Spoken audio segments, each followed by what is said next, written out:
4 minutes past the hour here on the NorCal Sports Report on IE Sports Radio, your direct feed for all that is sports. And now we're going to shift gears just a bit and talk about the San Francisco Giants. Now, Sterling, recently the Giants missed out on Corbin Burns. He signed with the Arizona Diamondbacks.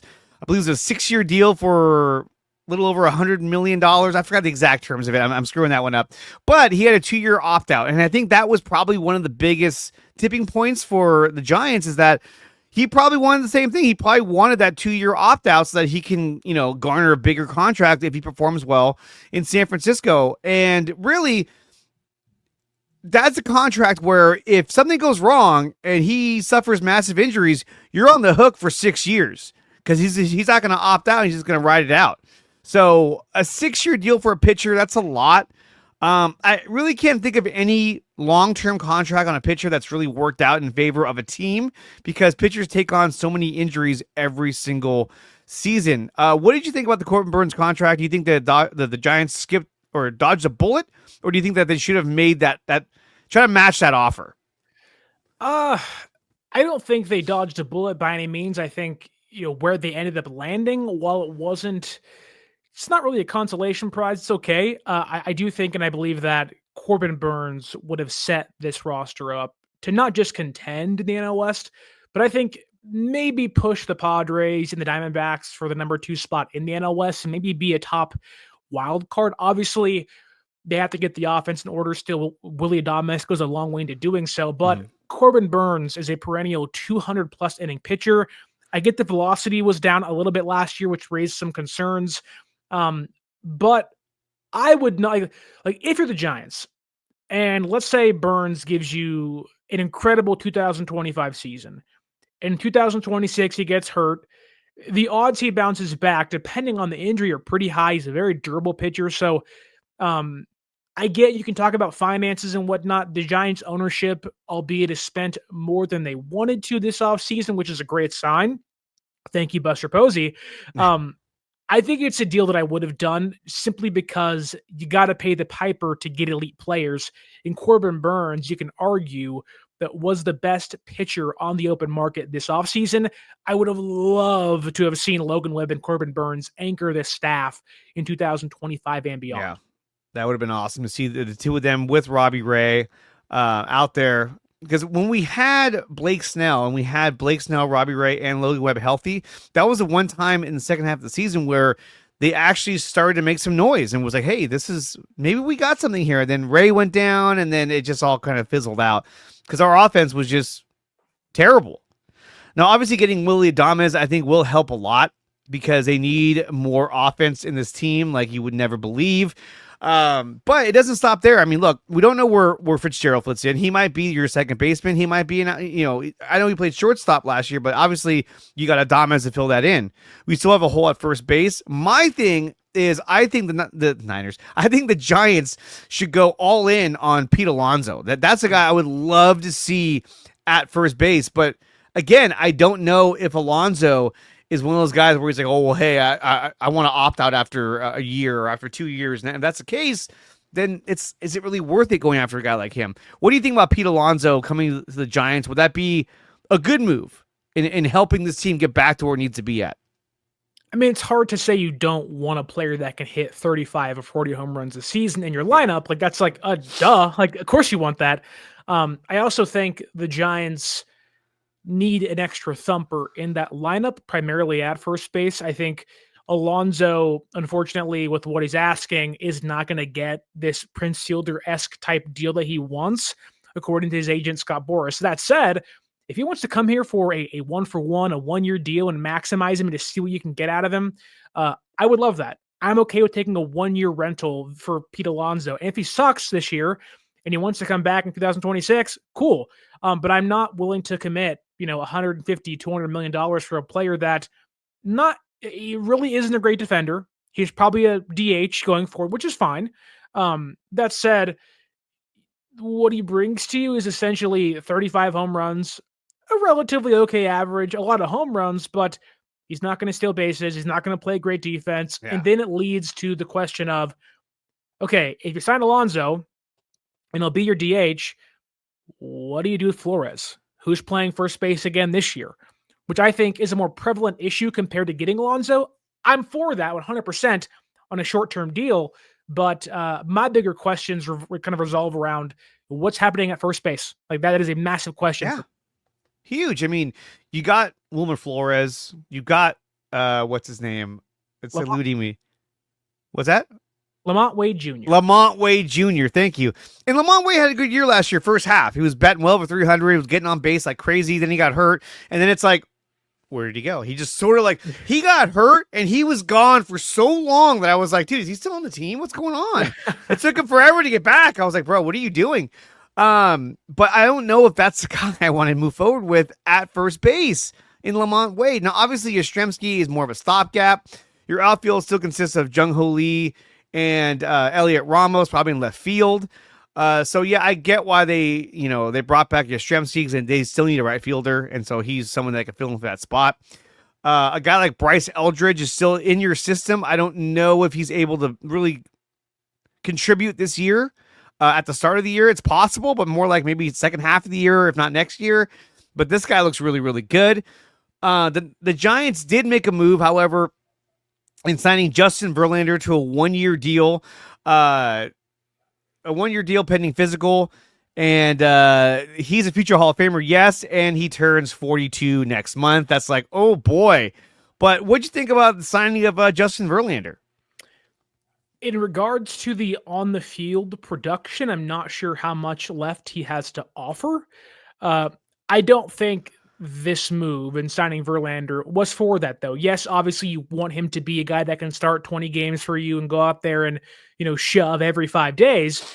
That said, I think this move, and I think Buster saw this, and I'm sure it's been a well kind of tossed around idea in comparison of Randy Johnson in 2009 with Matt Cain and Tim Lincecum and the young rotation they had, the impact he had on those guys, which who knows exactly how much of an impact he had, but it certainly was something to them. I think Buster saw that, and I think he sees a rotation that has, he has two kind of slotted in. You're going to be starters next year in Webb and Ray. You bring in Verlander, he's probably the 2 or 3 in 2025, but besides them, it's a lot of question marks. Even one of the highest paid guys in Jordan Hicks, is he a starter for a whole half? Can he start the entire year? Can Verlander help maybe show him or teach him how to kind of save his arm for 150 plus innings a year? Time will tell, but maybe he becomes a bullpen piece in the second half of the season to aid a Camilo Doval or a Ryan Walker in the 7, 8, and 9 innings.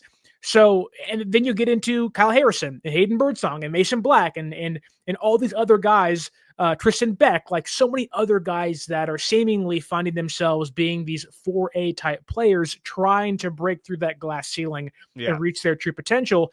And you're hoping that Verlander, even if he can give you 120 innings next year, and he can give you 12 to 15, 12 to 13 starts, but be a mentor for all of these young arms. And he can even help Logan Webb, who has missed the Cy Young twice.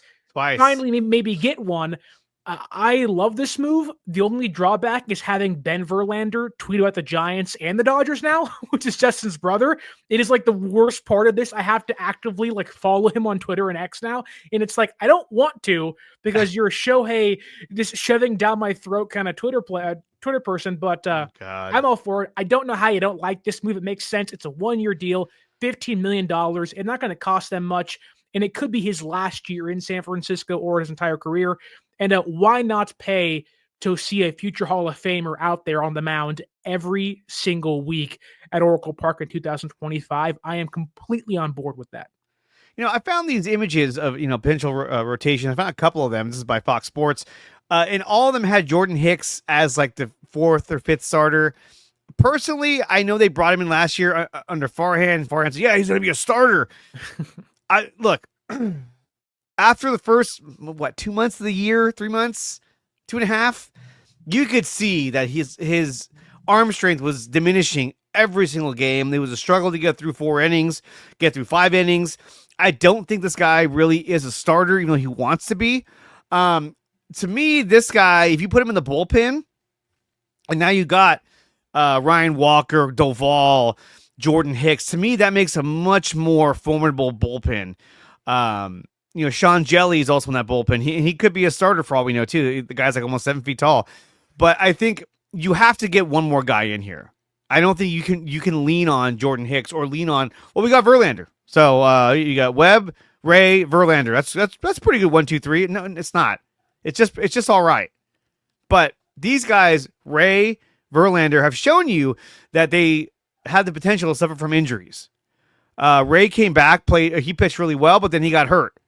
Jordan Hicks has some issues in terms of his longevity into the season. Can he last the entire season? He couldn't do it last year. He was convinced he could.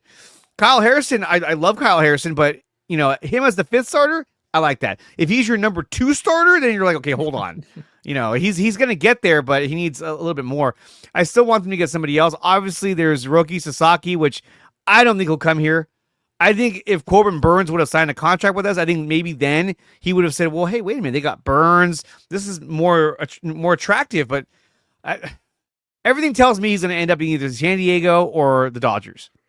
Yeah. Because if you're him, you're like, why wouldn't I want to join a team that has Shohei Ohtani and all these, what's his name, Yamamoto and all these guys? Like, why not? There is something to be said though, with Logan Webb being a multi-time Cy Young finalist. Ray won the Cy Young in the AL with the Blue Jays, I believe, maybe the Mariners. I'm forgetting. Then Verlander's won it twice, former MVP.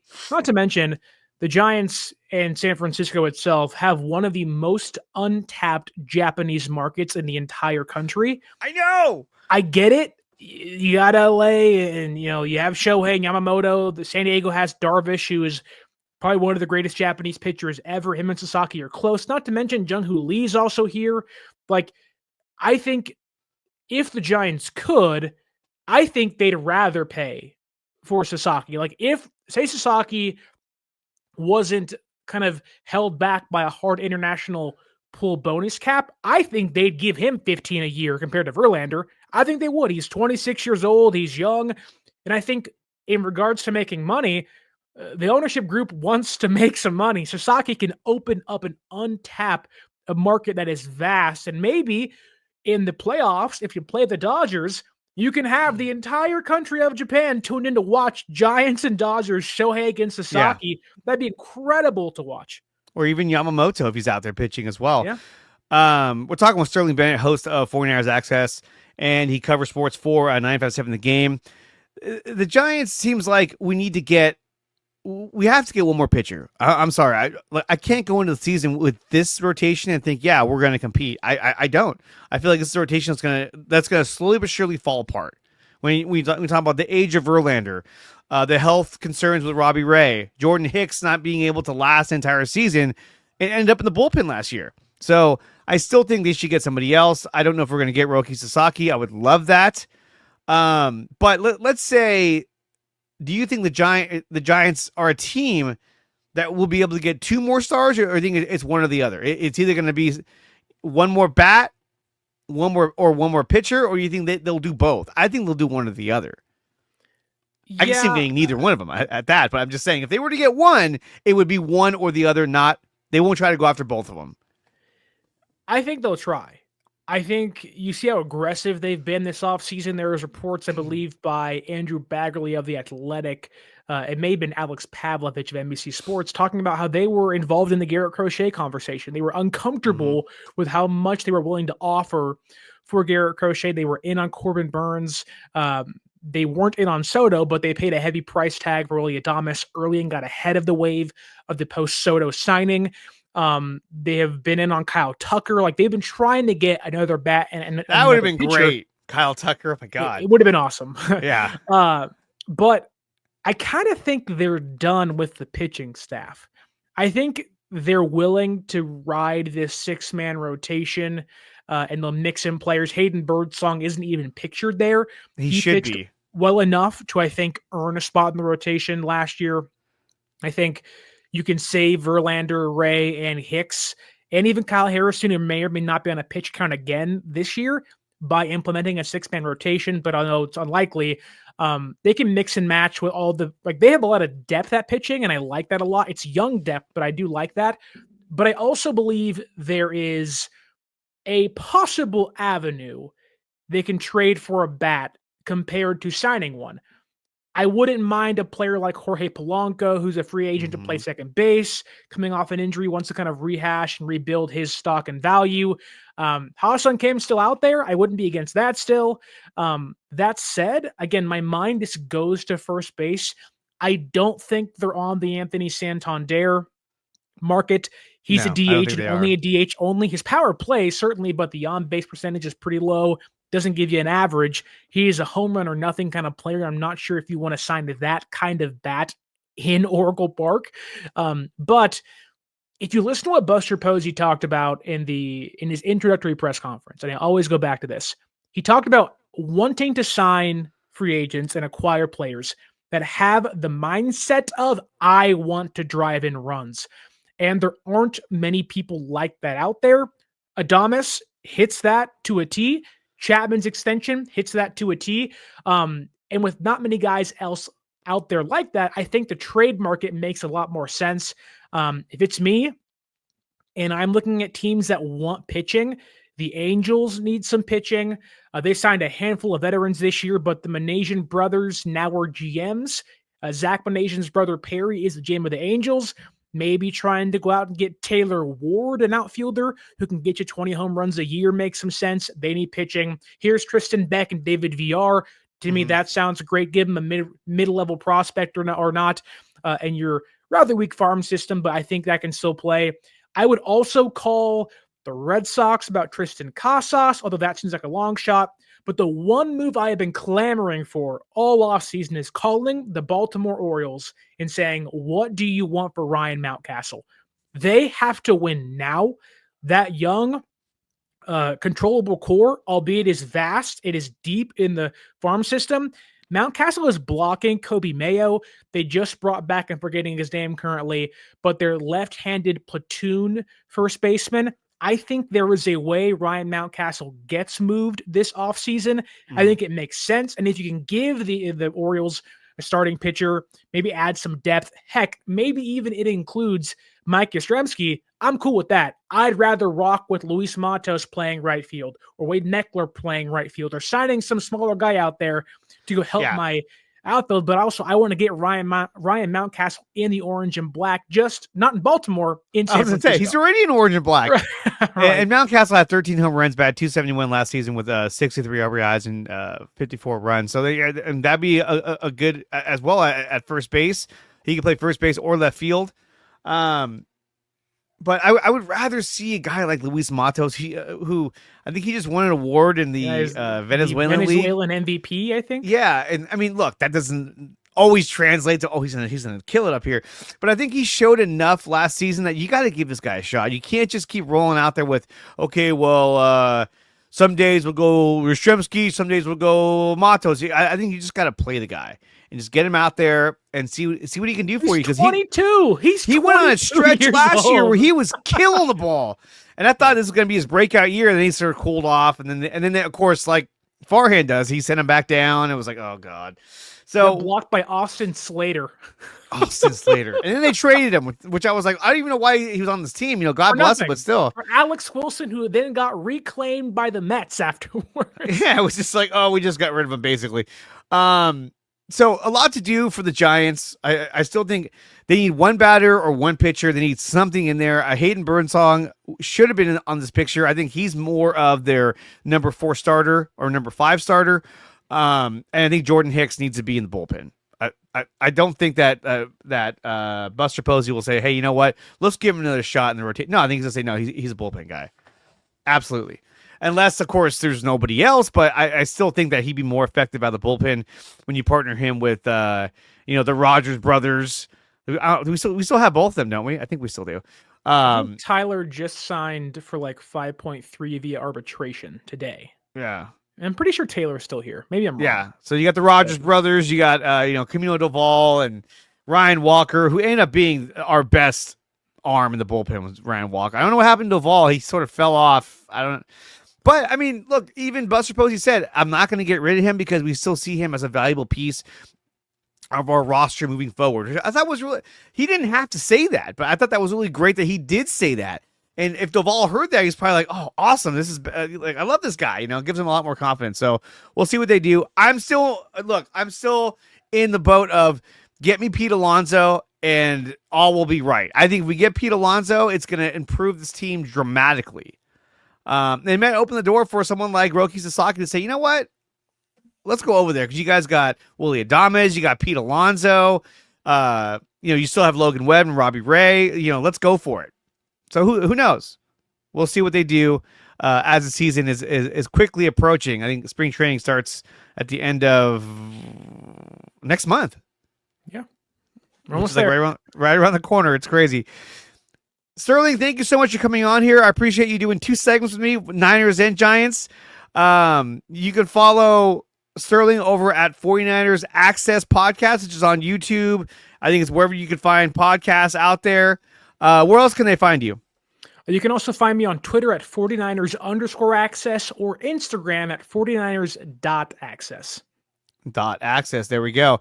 And guys, when we come back, we're going to talk about the Golden State Warriors and what they need to do to win this next game as they've lost 2 in a row. You're listening to the NorCal Sports Report on IE Sports Radio, your direct feed for all that is sports.